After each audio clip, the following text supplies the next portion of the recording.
तो आप देख रहे हैं हमारा स्पेशल सेगमेंट यानी कि चुनावी मौसम। हमारे साथ जुड़ चुके हैं राष्ट्रीय प्रवक्ता कांग्रेस पार्टी से सप्रा जी। पहले तो हम आपसे ये जानना चाहेंगे कि मिशन 2023 को लेकर के कांग्रेस पार्टी कितनी आश्वस्त है अपनी जीत को लेकर के।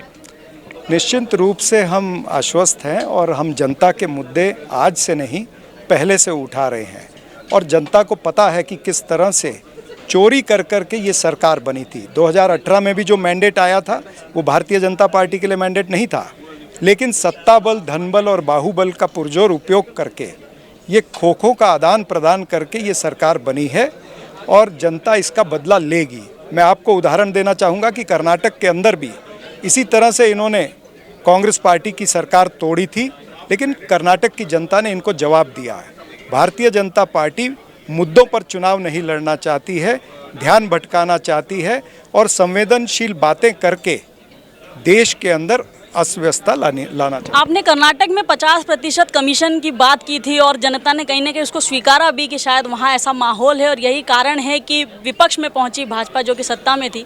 ठीक वैसा ही विषय मध्य प्रदेश में कांग्रेस पार्टी ने उठाया कि 50% कमीशन खोरी यहाँ होती है, अफसरशाही जो है सर चढ़ कर के बोलती है और नेताओं की यहाँ चलती नहीं है कांग्रेस पार्टी का, ऐसा आरोप है।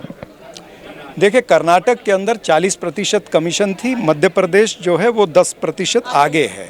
यहाँ पर 50% कमीशन खोरी है और इस कमीशन खोरी में भारतीय जनता पार्टी के नेता निश्चित रूप से हैं और कुछ अधिकारी भी हैं। और जिस तरह से हमने देखा, मैंने तो आज इंदौर का उदाहरण दिया यहाँ पर कि यहाँ के विधायक और पार्षद, यहाँ पर परिषद जो है वो पिछले 21 वर्षों से भारतीय जनता पार्टी के पास है, लेकिन फिर भी इस शहर के अंदर ट्रैफिक की समस्या वैसे ही खड़ी है, पार्किंग की समस्या वैसे ही है, पानी की समस्या है, पानी की किल्लत यहाँ पर है, स्टॉर्म वाटर ड्रेन नहीं है, जलमग्न हो जाता है जब थोड़ी सी बारिश आती है। ऐसे अनेक सारे मुद्दे हैं।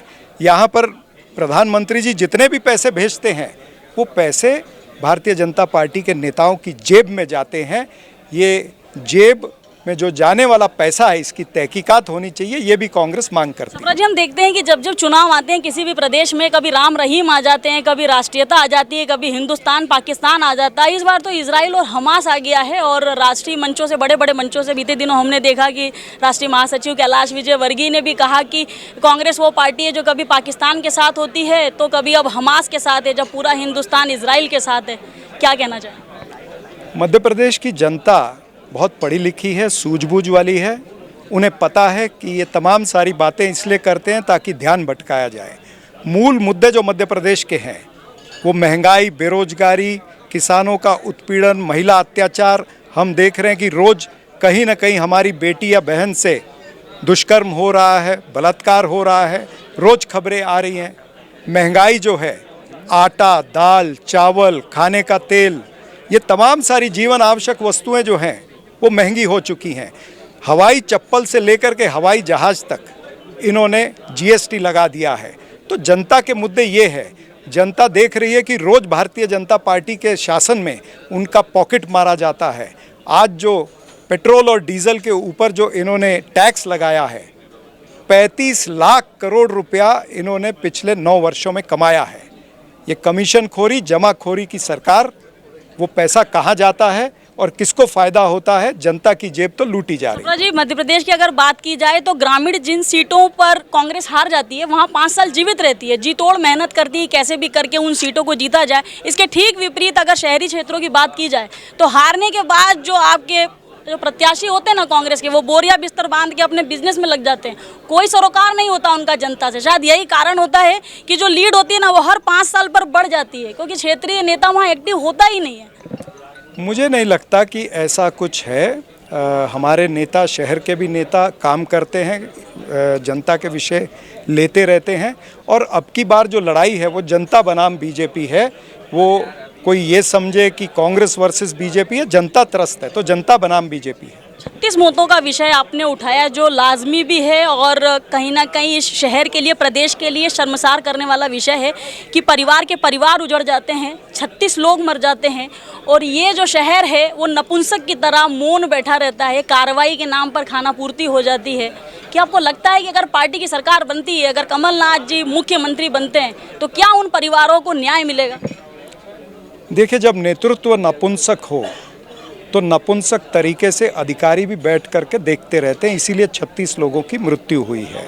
उन 36 लोगों को बचाने के लिए जो समय लगा है, वो समय जो है वो अगर उतना समय नहीं लगता, अगर इनके पास में सुविधाएं होती महानगर पालिका, इनके नगर परिषद के पास में, तो शायद उनकी जानें बचती।